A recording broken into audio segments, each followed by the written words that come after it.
Assalamualaikum warahmatullahi wabarakatuh. Selamat pagi anak-anak. Hari ini kita akan belajar bersama-sama tentang materi IPA. Pernahkah kalian melihat hewan di samping? Bagaimana cara hewan di samping berkembang biak? Yuk kita pelajari. Ada dua cara perkembangbiakan pada hewan, yaitu secara vegetatif dan secara generatif. Secara generatif ada tiga cara, yaitu bertelur, melahirkan, dan bertelur melahirkan. Sedangkan perkembangbiakan secara vegetatif ada tunas, fragmentasi, dan membelah diri. Mari kita pelajari lebih lanjut. Jika pada pertemuan lalu kita sudah belajar tentang perkembangbiakan pada tumbuhan, hari ini kita akan belajar tentang perkembangbiakan pada hewan. Masih KD yang sama, yaitu KD 3.1 membandingkan cara perkembangbiakan tumbuhan dan hewan.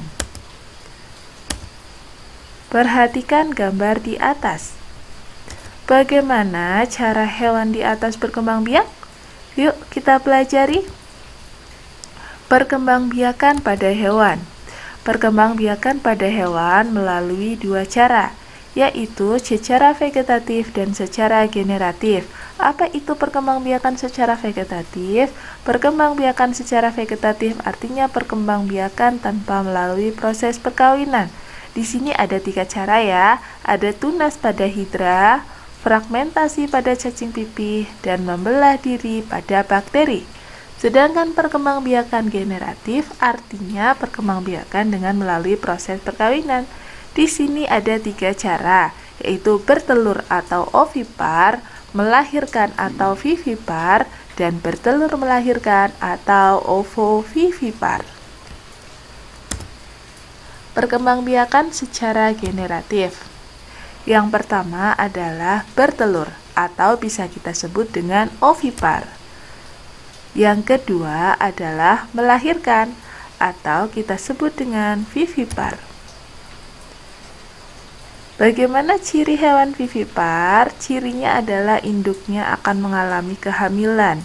Embrionya akan berkembang di dalam tubuh induknya, memiliki kelenjar susu, dan pada umumnya memiliki daun telinga.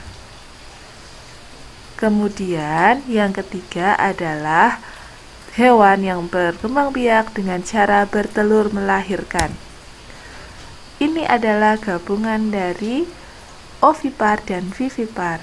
Tapi induknya bertelur, tapi telurnya akan tetap di dalam perut sampai menetas. Kemudian embrio akan dilahirkan bersama dengan cangkang-cangkangnya ya. Embrio akan berkembang di dalam cangkang, tidak memiliki kelenjar susu dan tidak memiliki daun telinga. Lalu, bagaimana dengan ciri-ciri hewan ovipar? Ya, ciri hewan ovipar atau bertelur adalah induknya akan mengeluarkan telur dari tubuhnya. Kemudian telurnya akan dierami ya. Masing-masing hewan memiliki masa pengeraman yang berbeda-beda. Embrio akan berkembang di dalam cangkang, tidak memiliki kelenjar susu, dan tidak memiliki daun telinga. Jadi, setelah kalian mempelajari cirinya, kalian dapat mencari contoh hewannya ya.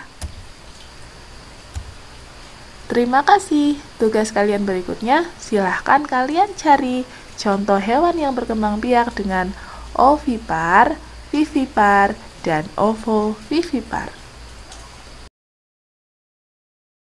Dari penjelasan tadi, dapat kita simpulkan hewan yang berkembang biak dengan cara bertelur disebut ovipar. Contohnya adalah ayam dan jenis burung lainnya. Dapatkah kamu menyebutkan hewan ovipar lainnya? Berikutnya adalah vivipar. Berkembang biak dengan cara melahirkan disebut berkembang biak secara vivipar. Contohnya ada sapi, kucing, dan gajah. Dapatkah kalian mencari hewan yang lainnya? Dan yang terakhir adalah ovovivipar, yaitu hewan yang berkembang biak dengan cara bertelur sekaligus melahirkan. Contohnya adalah ular. Kalian bisa mencari binatang-binatang lainnya ya. Tugas kalian berikutnya, silahkan kelompokkan hewan-hewan berikut ini berdasarkan cara berkembang biakannya. ayam,